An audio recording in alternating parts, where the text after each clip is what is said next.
തൃശൂർ ഏനാമാക്കൽ നെഹ്റു പാർക്കിന് മുന്നിലെ റോഡിലെ ചെളി അപകടങ്ങൾക്ക് കാരണമാകുന്നു.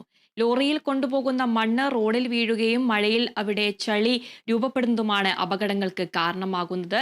റോഡിൽ ചെളി നിറയുന്നതോടെ ഇരുചക്ര വാഹനങ്ങൾ തെന്നി അപകടത്തിൽപ്പെടുന്നതും പതിവാവുകയാണ്.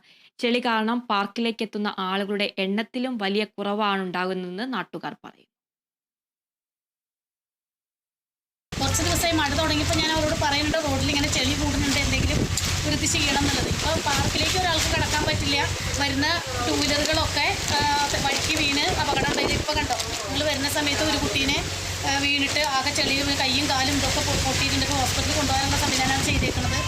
അതിപ്പോൾ എത്രയും പെട്ടെന്ന് ഇതിൻ്റെ അധികൃതർ, അതായത് നമ്മൾ ഇറിഗേഷനോട് പറയുമ്പോൾ ഇറിഗേഷൻ്റെ റോഡാന്ന് പറയും, പഞ്ചായത്തിനോട് പറയുമ്പോൾ പഞ്ചായത്തിൻ്റെ റോഡല്ല എന്ന് പറയും. അപ്പോൾ ഇതിന് വേണ്ട അധികൃതർ ആരാണെങ്കിലും ഇടപെട്ട് എത്രയും പെട്ടെന്ന് ഇന്ന് തന്നെ എന്തെങ്കിലും ഈ അപകടം മാറ്റാനുള്ള സംവിധാനം ചെയ്യണമെന്ന് അപേക്ഷിക്കുകയാണ്.